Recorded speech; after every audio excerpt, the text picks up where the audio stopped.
The very first person who was supposed to know that he was going to be arrested is the member himself, because his intelligence, his counterintelligence.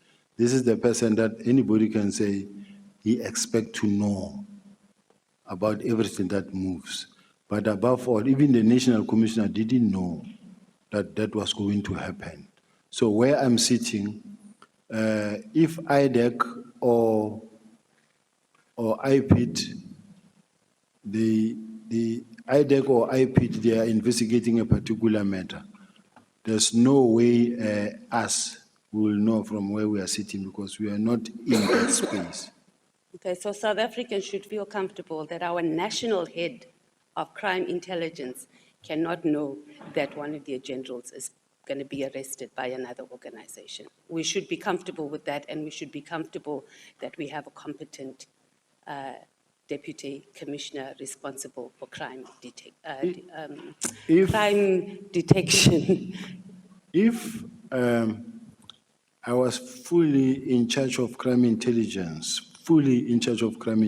including counterintelligence, they were reporting to me, I would be knowing. But they don't report to me. Okay, let's go on to a bit of your career. So yesterday you said that there's no crime intelligence, and however we interpret it is not really the point. But in your statement, paragraph 23, you say that you have been responsible for crime intelligence since 2003. That's about 2 years and 3 months. And it's been recently moved under the National Commissioner, but I don't think it's been effected yet. So what is your response that the failure of crime intelligence is actually a reflection of your role, which you partly spoke to, but I need you to speak to this more clearly and not go around and around the bush, please, General, that it is a reflection of your role as the Deputy National Commissioner of Crime Detection? Chair, I was looking for the page. The honourable member said page 23, paragraph 23. I'm not sure which page. Page? It's the page 49.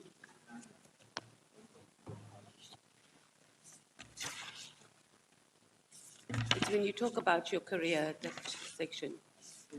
It's page 9, paragraph 23. But I'm right, that is paragraph 23. Yes. Thank you for the page number, ANC Chief Whip.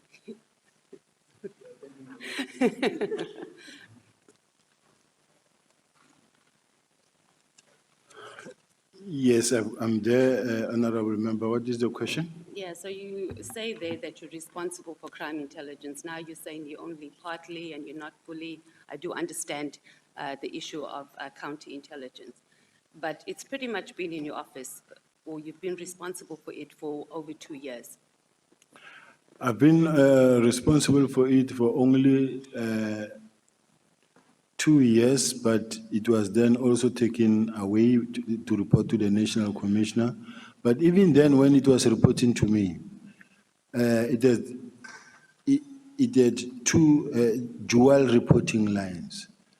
In my case, they came to report to me that what they wanted me to know, and that what they didn't want me to know was going to be reported to the National Commissioner. It's not like I never complained about such. I complained many times about that, and that the lines of the reporting lines have been blurred, and this is creating problem for myself. And I challenged it many a times, but the bottom line is that everybody knows he was not reporting to me entirely. Okay. So would we agree that the issue here is SAP's officials? Yes, ma'am. You and the National Commissioner and also the head of crime intelligence. And the issue of having blurred lines is an issue because you, as the senior officials that the country relies on to make sure our children are not raped, and if they are, they're getting justice, to make sure our children are not trafficked. A simple process of just understanding, reporting, or having those basic processes in place is what is costing the country, and our children are in the state that they're in now. Right now, children are being raped and they've been trafficked. And we have adults that have been appointed in these strategic positions and that are busy with their egos and are busy fighting with each other and are unable to do the jobs that we've put them in there to do. Can we concede on that? It's a long question, and I'm trying to understand the essence of the question. Can it be repeated in short, Councillor? Okay, I guess it Not is a bit Councillor, of a... Honourable Chair, Honourable Member. Okay, I guess it is a bit of a political statement, but what I'm saying ultimately that we are in this mess is because they are the National Commissioner, yourself as head of crime detection, and then the head of crime intelligence cannot sit down and have a clear process to ensure that there are systems in place to make sure that we are detecting crime and that our children are getting justice when they're being raped and trafficked in the country. I think we are in this mess because of the press briefing, unfortunate press briefing that was done. That was not supposed to happen. That's why we find ourselves in this mess, because everyone has been doing their best to try to do what they can under the circumstances. And if that is the best, I don't know what's going to be good.